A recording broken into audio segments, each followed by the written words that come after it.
Hello guys, welcome সকলকে আমার wrestling YouTube channel wrestling and comedy skit with অনির্বাণে।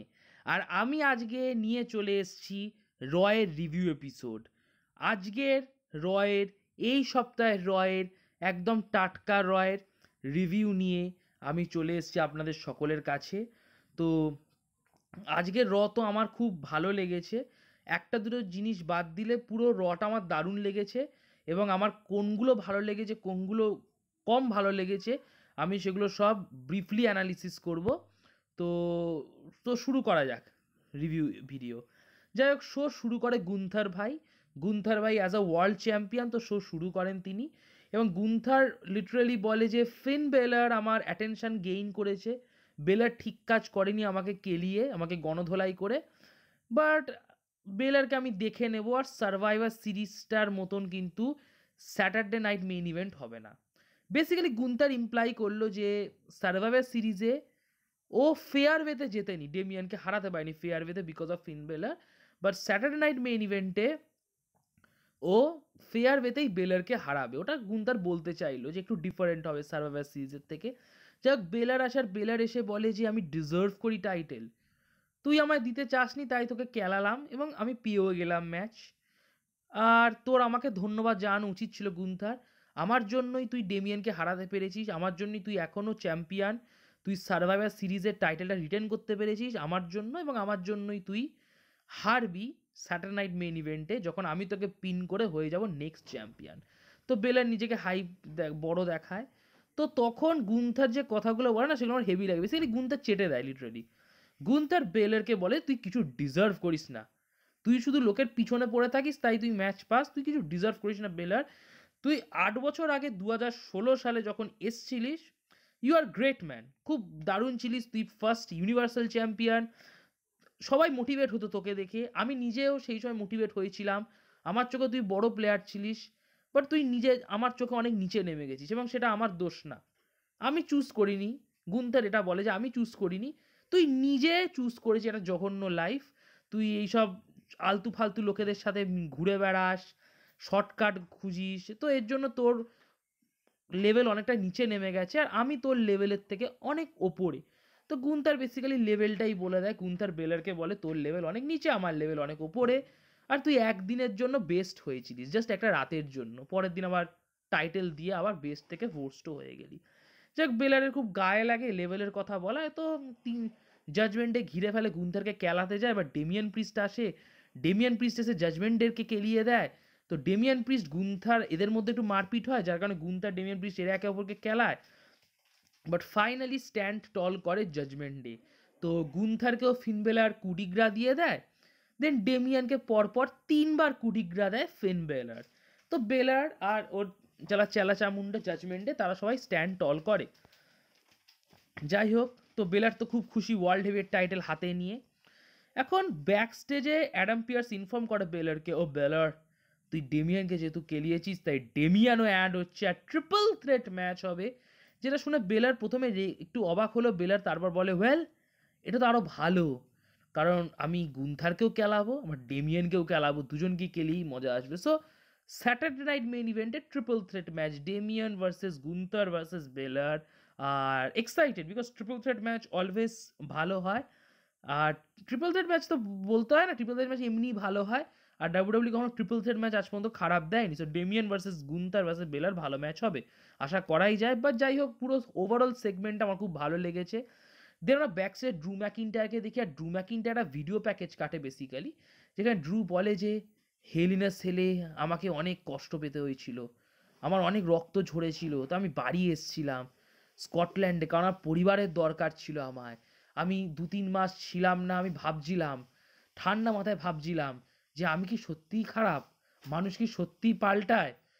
But তখন আমি দেখলাম রোমান আর পাংকে এক জায়গায় সার্ভাইভার সিরিজে। রোমান পাঙ্ক হাত মেলাচ্ছে, আর কারা কারা ছিল, স্যামি, জে আর জিমি, যারা একদম ল্যাজ গুটিয়ে রোমানের কাছে চলে এসেছে। রোমান ডেকেছে আর ওরা কুত্তার মতো ল্যাজ নাড়িয়ে নাড়িয়ে চলে এসেছে, সব ভুলে গেছে রোমান কি করেছে। ওয়েল, পাঙ্ক অ্যাটলিস্ট ঘুষ খেয়েছে পল হেম্যানের কাছ থেকে কিছু, বাট স্যামি আর জে একদম গাধার মতন কাজ করেছে। আর তখনই আমার মনে হলো যে আমার ফেরত আসা উচিত। সো বেসিক্যালি ড্রু ম্যাকিন্টায়ার এটা বলে যে আমি পাস্টকে তো পাল্টাতে পারবো না, বাট আমি প্রেজেন্টকে পাল্টাতে পারি, ফিউচারকে পাল্টাতে পারি। আর আমি এই কারণেই স্যামি আর জেকে খেলাচ্ছি, কারণ ইউ গেট দ্য আইডিয়া না, রোমানের সাথে যেহেতু ড্রু রোমানকে লাইক করে না as per story line. So interesting character Drew ম্যাকিন্টায়ারের। দেন আমরা সিএম পাঙ্কের ব্যাকস্টেজ সেগমেন্ট দেখি। সো বেসিক্যালি পাঙ্ককে জিজ্ঞেস করা হয় যে কী ফেভার, তো পাঙ্ক বলে আমি ফেভারের কথা এখন বলবো না, পরে বলবো। তো ইন্টারভিউয়ার বলে ঠিক আছে ফেভারের কথা বলতে হবে না, রলিন্সের ব্যাপারেই কিছু বলুন। তো পাঙ্ক বলে আমি জানি না রলিন্স কেন আমায় ঘেন্না করে, আমি কিন্তু রলিন্সকে রেসপেক্ট করি, রলিন্স বেশ ভালো প্লেয়ার, রলিন্সের খেলা দেখে আমারও ভালো লাগে। আর রলিন্সের 16 বছর বয়স ছিল তখনও আমার কাছে এসছিল আমার কাছে রেসলিং শিখবে বলে, তাও ফ্রিতে, আর আমি শিখিয়েও ছিলাম। ও সবসময় বেস্ট হতে চাইতো, টপ 10-এর মধ্যে আসতে চাইতো, বাট ও একটা টপ 10 লিস্টে এসেছিলো, সেটা হচ্ছে কোম্পানি থেকে বের করে দেওয়ার লিস্টে। বাট আমি তখন ওকে বাঁচিয়ে দিয়েছিলাম, আমি তখন শিল্ড করেছিলাম, যেটা অ্যাকচুয়ালি সিএম পাঙ্কের রেফারেন্স, যে সিএম পাঙ্কই শিল্ডের আইডিয়াটা প্রথম এনেছিল। তো সিএম পাঙ্ক বলে যে আমি তখন শিল্ড করেছিলাম। তো রলিন্স এখন অনেক বড় হয়ে গেছে, ও আমার ফ্যান ছিল, হয়তো আমার মতোই হতে চাইতো তখনও, আর এখনও হতে চায়। আর ও আমার জায়গাটা ভালোই পূরণ করেছে, আমার অভাব যখন ছিলাম না আমি, তখন ও আমার জায়গাটা ভালোই পূরণ করেছে, বাট আমি ফিরে এসেছি আর ও হয়তো ওটা নিতে পারছে না যে ওর জায়গাটা আবার চলে যাবে। তো মেবি এই সব ব্যাপার, তো পাঙ্ক বেসিক্যালি এইগুলো বলে। দেন রলিন্সের আমরা সেগমেন্ট দেখি যেটা অ্যাকচুয়ালি গোল্ড। তো রলিন্স বলে যে পলিটিশিয়ানরা হয় না, তারা কি করে, তারা একটুখানি সত্যিটা নেয়, তারপর সেটাকে ঘুরিয়ে পেঁচিয়ে বলে, পুরো সত্যিটা বলে না। তো রলিন্স বলে যে হ্যাঁ আমিও পাঙ্কের ফ্যান ছিলাম, আমি পাঙ্কের কাছে 16 বছর বয়সে গেছিলাম, পাঙ্ক আমায় অনেক হেল্প করেছে, আমিও পাঙ্কের মতন হতে চাইতাম, পাঙ্কের আমি বন্ধু ছিলাম, ফ্যান ফ্যান তারপর আমি পাঙ্কের বন্ধুও হয়েছি, বাট এটা পুরো সত্যি না, এইটুখানি সত্যি পাঙ্ক বলেছে, আমি বাকি সত্যিটা বলি। তো তখন রলিন্স যেগুলো বলে একদম ঠিক বলে। তো রলিন্স বলে যে পাঙ্ক যখন কোম্পানি থেকে বেরিয়ে গেল না, আমি কন্ট্যাক্ট করেছিলাম পাঙ্কের সাথে, যে কী ব্যাপার কী, কারণ আমি বন্ধু ছিলাম, বাট পাঙ্ক কী করলো, আমায় ঘোস্ট করে দিল। শুধু আমায় একা ঘোস্ট করেনি, যারা যারা ডাব্লিউডাব্লিউ ছিল, যারা যারা ওর বন্ধু ছিল, যারা যারা এই কোম্পানিতে কাজ করতো, তাদের সবাইকে ঘোস্ট করেছিল, কারণ সবাই এই কোম্পানিতে কাজ করতো বলে। পাঙ্কের লজিকে যদি কেউ ডাব্লিউডাব্লিউতে থাকতো এবং সে যদি পাঙ্কের কথা না বুঝতো, তাহলে সে নাকি খুব খারাপ। তবে পাঙ্কের নজরে নিচে নেমে যায় পাঙ্ক, আর আমার নজরেও পাঙ্ক আরও অনেক নিচে নেমে যায়। রলিন্স বলে যে আমার নজরে পাঙ্ক নেমে যায়, কারণ পাঙ্ক এই 10 বছর ধরে খালি ডাব্লিউডাব্লিউকে ছোট দেখানোর চেষ্টা করেছে, যে কোনো দিক থেকে ডাব্লিউডাব্লিউকে স্যাবোটাজ করার চেষ্টা করেছে, আর সে লাস্টে ফিরে এসছে কেন, কারণ সে জেনে গেছে যে তার কাছে আর কোনো রাস্তা নেই, সে সব ব্রিজ পুড়িয়ে দিয়েছে, জল খাওয়ার আর জায়গা নেই, আর প্লাস অনেক মোটা অঙ্কের টাকা, তো এই জন্য ফিরে এসছে। আমিও ফ্যান ছিলাম, বাট আমি বুঝে গেছি এটা ফ্রড, সেই জন্য আমি লাইক করি না। তো রলিন্স একদম কাট কাট বলে দিয়েছে যে হ্যাঁ পাঙ্ক ঠিকই বলেছে যে আমি ওর কাছে হেল্প চেয়েছি, ওকে আমায় বাঁচিয়েছে, বাট পাঙ্ক একটা হিপোক্রিটও বটে, আর কোম্পানিকে ভালোবাসতো না, আর আমি কোম্পানিকে খুব ভালোবাসি। সো খুব ভালো সেগমেন্ট। যাই হোক, তো রলিন্স আরও কিছু বলতে পার, স্যামি যেই না স্যার, আমি ভাবি স্যামি কি করতে এলো, আর রলিন্স বলে শোন স্যামি, তুই যদি পাঙ্ককে ডিফেন্ড করতে চাস তাহলে তুই আবার কেলানি খাবি গত সপ্তাহের মতো, মানে আবার ম্যাচ হবে আমাদের মধ্যে। তো স্যামি বলে না আমি এসব করতে আসিনি, তোর আর পাঙ্কের ঝামেলা তোরা দুজনেই দেখ, তোরা দুজনেই বুঝে নে। তো রলিন্স বলে থ্যাংক ইউ। তো স্যামি লিটারালি বলে যে যে গত সপ্তাহে যে উসোকে ড্রু পিটিয়েছিল আর আমি তোকে সন্দেহ করেছি, সেই জন্য আমি তোকে সরি চাইতে এসেছি, আমি সরি, আমায় ক্ষমা করে দে ভাই। তো রলিন্স বলে একটা ভালো জিনিস তুলে ধরেছিস, আমাদের 20 বছরের বন্ধুত্ব, আর তোর প্রথমে মনে হলো যে মানে তোর যার নাম মাথায় এলো সেটা আমি, যে আমি যে উসোকে অ্যাটাক করেছি, তুই আমায় 20 বছর ধরে চিনিস, আমাদের বাচ্চারা একসাথে খেলে, আর তোর আমাকেই মনে পড়লো যে আমি আমি এরকম কাজ করতে পারি। তো স্যামি জেইন বলে যে গত সপ্তাহে তুই নিজের মধ্যে ছিলিস না, পাঙ্কের প্রতি তোর রাগ দেখে আমি ভেবে ফেলেছিলাম তুই পাল্টে গেছিস, তুই অন্যকে ব্লেম করছিলিস, তুই রলিন্স কম ড্রু ম্যাকিন্টায়ার বেশি লাগছিলিস। তো রলিন্স হাসতে হাসতে বলে আমি ড্রু ম্যাকিন্টায়ার নই। যাই হোক, তো রলিন্স আবার চলে যায়, রলিন্সও স্যামিকে বলে তুই তোরটা দেখে নে। তো স্যামি তখন বলে ড্রু ম্যাকিন্টায়ার তোকে আমি দেখে নেবো স্যাটারডে নাইট মেইন ইভেন্টে। So ড্রু McIntyre versus Sammy Zain হবে স্যাটারডে নাইট মেইন ইভেন্টে, খুবই ফিলার। যাই হোক, তো এত কিছু বলার পর স্যামি জেইনকে পিটিয়েই দেয় ড্রু ম্যাকিন্টায়ার, আর Drew McIntyre versus Sammy Zayn official Saturday night main ইভেন্টের জন্য। তো এই পুরো সেগমেন্ট পাঙ্ক ম্যাকিন্টায়ার স্যামি, এই ওভারঅল জিনিসটা তো খুব ভালো লেগেছে আমার এই সপ্তাহের রয়ের। আর স্যামি ভার্সেস ড্রু নিয়ে আমি পরে প্রেডিকশন ভিডিওতে বলবো আমি কি ভাবি। যাই হোক, দেন আমরা ফাইনাল টেস্টামেন্টের ম্যাচ দেখি ভার্সেস দ্য হোয়াইট সিক্স, আর ম্যাচটা খুব ভালো ছিল, ম্যাচটা ইন্টেন্স ম্যাচ ছিল, আমার ভালো লেগেছে। বাট যেটা আমার খুব অদ্ভুত লেগেছে সেটা হচ্ছে বেসিক্যালি ম্যাচের শেষের দিকে নিকি ক্রস আসে, আর নিকি ক্রস আর স্কারলেট মারামারি করে, ঠিক আছে। অ্যান্ড দেন তোমার বোর্ড অ্যালাস মানে আঙ্কেল হাউডি কেরিয়ান ক্রসকে একটা ফিনিশিং মুভ দিতে যাবে, মিস আসে, তো মিসকে ম্যান্ডিবেল ক্ল দিয়ে দেয় আঙ্কেল হাউডি, আর সেই সময় পল এলরিং রিটার্ন করে, ইয়েস পল এলরিং রিটার্ন করে, একটা পাউডার মতো কি আঙ্কেল হাউডির মুখে দিয়ে দেয়, আর আঙ্কেল হাউডি অন্ধ হয়ে যায় ওই টাইমের জন্য, কেরিয়ান ক্রস ফিনিশিং মুভ দিয়ে দেয় 1-2-3, কেরিয়ান ক্রস ম্যাচটা জিতে যায় আঙ্কেল হাউডিকে হারিয়ে। এবার আমি দেখেছি ফেসবুকে সোশ্যাল মিডিয়া অনেকে রেগে গেছে যে এটা কীরকম অবস্থা, আঙ্কেল হাউডিকে হারাচ্ছে ব্রে হোয়াইটের লেগাসি। দেখুন, দরকার নেই লেগাসি, প্রথমত আমার এই গিমিকটাই পছন্দ হয়নি, হোয়াইট সিক্স গিমিকটা কার পছন্দ হয়েছে আমি জানি না, আমার পার্সপেক্টিভ অনুযায়ী Final Testament is far more interesting faction than Wyatt Sicks. মিজের ইনক্লুশন সারপ্রাইজিংলি ফাইনাল টেস্টামেন্টকে অনেক স্ট্রং করে দিয়েছে, and I like Final Testament more than the Wyatt Sicks. তো আমি তো খুব খুশি ফাইনাল টেস্টামেন্ট জিতেছে, তবে হ্যাঁ আঙ্কেল হাউডিকে না করে অন্য কাউকে পিন দিতে পারতো, লাইক এরিক রোভান বা কাউকে, বাট যাই হোক, হয়তো ট্রিপল এইচ কিছু প্ল্যান করে রেখেছে, তো এটা আমার ভালো লেগেছে। যাই হোক, ব্যাক স্টেজে নিউডেকে কেউ পাত্তা দিচ্ছে না, নিউডে নিজেদের মধ্যে চিল করছে, সবাইকে হাই হ্যালো করছে, লাইক ওরা কিছু খারাপ করেইনি ওরা মনে করছে। আর নেতালিয়া ওটিস কেউ পাত্তা দেয় না, ক্যামেরাম্যানও পাত্তা দেয়, নিউডে অবাক হয়ে যাচ্ছে পাত্তা কেউ দিচ্ছে না কেন।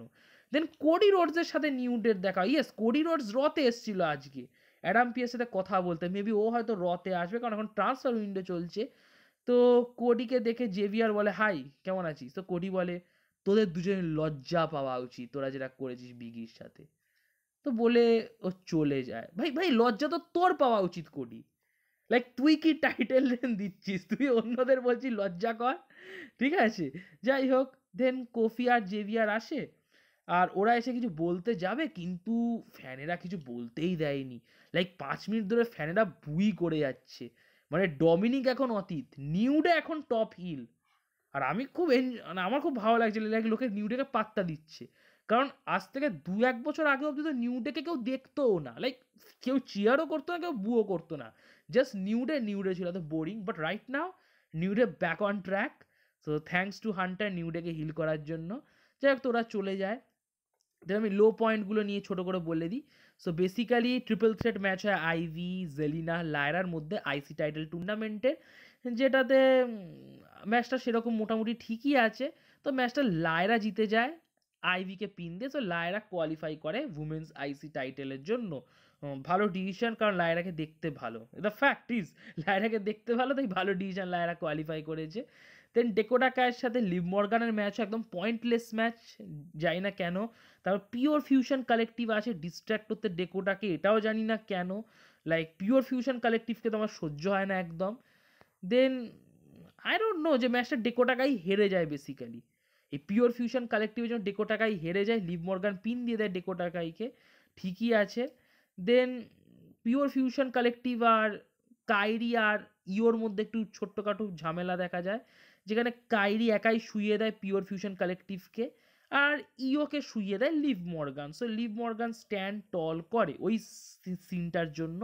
বাট দেন মেন ইভেন্ট হয় রিয়া রিপ্লি আর র্যাকালের মধ্যে, এনিথিং গোজ ম্যাচ, বেসিক্যালি নো ডিসকোয়ালিফিকেশন ম্যাচেরই একটা নাম, রিয়া আর র্যাকেল, আর ঠিকই আছে মোটামুটি, ঠিক আছে, টেবিল স্পট চেয়ার স্পট যেগুলো থাকে নো ডিকিউ ম্যাচে, কেন্ডো স্টিক স্পট।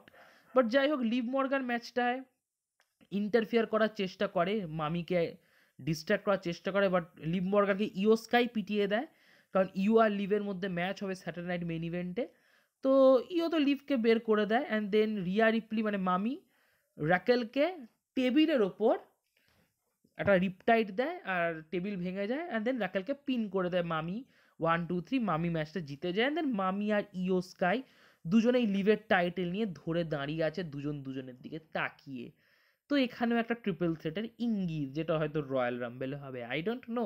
আর এখানে শেষ হয়ে যায় তো এটা ম্যাচটা ভালো ছিল, বাট দেন লাইক মামি ভার্সেস র্যাকেল আর এই সেগমেন্টটা মেন ইভেন্ট, ওয়েল কিছু করার নেই, একটু মেয়েদেরও সুযোগ দেওয়া উচিত। যাই হোক, তো এখানে আমি ভিডিও শেষ করলাম।